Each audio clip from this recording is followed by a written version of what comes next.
Bismillahirrahmanirrahim. Assalamualaikum warahmatullahi wabarakatuh. Apa khabar semua ahli-ahli PRS SMK Tunku Panglima Besar? Cikgu harapkan kamu semua berada dalam keadaan sihat walafiat dan boleh meneruskan sesi pembelajaran sebaiknya.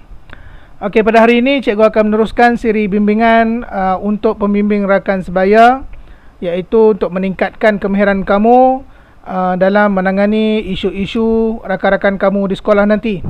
Jadi persediaan video ini adalah untuk bertujuannya untuk menjadikan kamu seorang PRS yang bersedia. Apabila tiba masanya kamu diperlukan nanti, kamu boleh melaksanakan tugas. Sebab itu cikgu mohon ambillah masa sebaik mungkin untuk melihat video-video yang cikgu kirimkan ini, supaya kamu dapat meningkatkan kemahiran kamu dari masa ke semasa.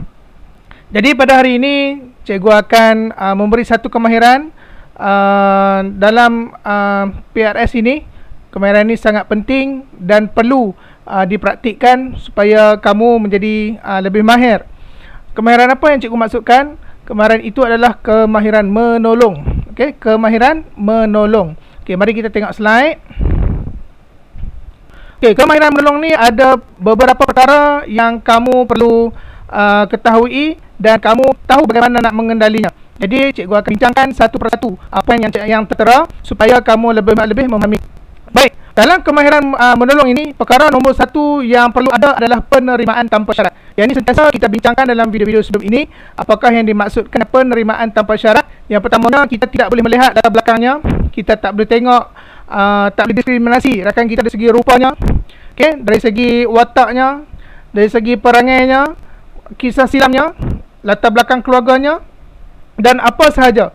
Kita tak boleh melabelnya. Jadi kita kena terima siapa saja yang datang berjumpa dengan kita dan siapa saja yang berada di sekeliling kita. Yang itu adalah untuk penerimaan tanpa syarat. Itu adalah yang pertama. Yang kedua yang kita kena mengetahui dalam kemahiran menolong ini adalah kemahiran mendengar. Kemahiran mendengar ini nanti cikgu akan kongsikan dalam video selepas ini, video yang seterusnya. Jadi kemahiran mendengar ini sangat penting.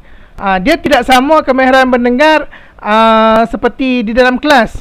Okey, kemahiran mendengar untuk kita bersembang dengan rakan ini, dia ada beberapa perkara tambahan. Jadi bagi seorang PRS, kemahiran mendengar ini sangat penting.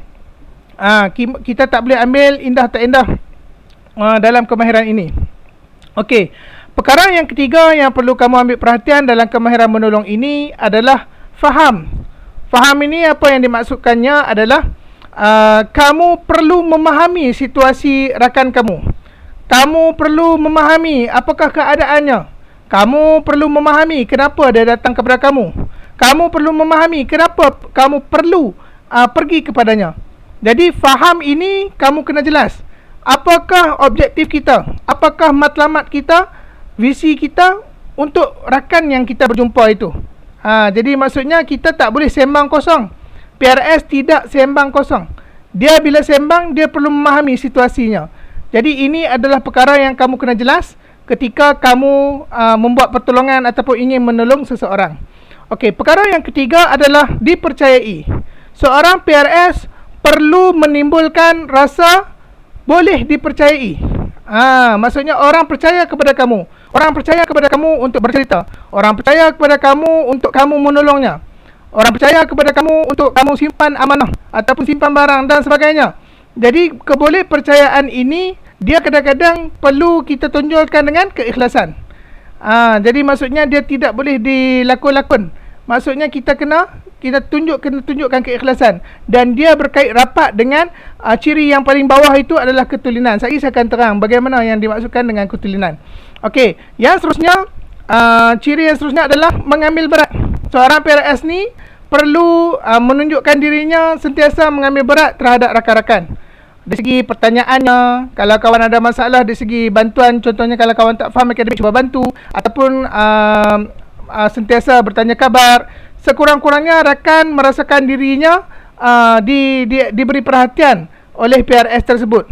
Bukan dalam bentuk lakonan, tapi kita membina repo sesama kita. Dan yang terakhir sekali, dari segi ketulinan, apa saja yang kita lakukan, kita mesti menunjukkan keikhlasan hati kita. Kita bukan semata-mata berlakon ataupun hanya nak tunjuk kita baik. Ini perlu dilatih. ini perlu dilatih bagi maksudnya di segi pada awalnya mungkin berlakon, tetapi sebenarnya kita nak kamu menolong orang tu dengan sebetul-betulnya. Bukan sekadar lakonan dan sebagainya. Jadi yang ni adalah perlu dilakukan secara praktikal. Yang saya ceritakan ini hanyalah sebagai teori untuk membuka minda kamu apa yang perlu kamu lakukan ketika kamu hendak menolong orang. Jadi apa yang saya nak simpulkan di sini, ada lebih kurang 6 step yang kamu perlu mahir, iaitu penerimaan tanpa syarat. Yang kedua, kemahiran mendengar. Yang ketiga, cuba memahami ataupun empathy. Yang keempat, kamu mesti melatih diri kamu supaya kamu boleh dipercayai. Lepas tu yang kelima, mengambil berat. Dan yang keenam, tunjukkan ketulinan. Okey, menunjukkan ketulinan kamu dari segi kamu nak menguruskan sesuatu masalah. Jadi enam perkara ini adalah sangat penting dalam kemahiran menolong, dan saya harapkan video yang pendek ini kurang-kurangnya memberi pendedahan kepada kamu bagaimana kamu nak meningkatkan kemahiran menolong di dalam diri. Sekiranya tidak faham, kamu boleh PM saya ataupun Cikgu Nur Zawani untuk kefahaman yang lebih jelas. Sekian, Assalamualaikum warahmatullahi wabarakatuh.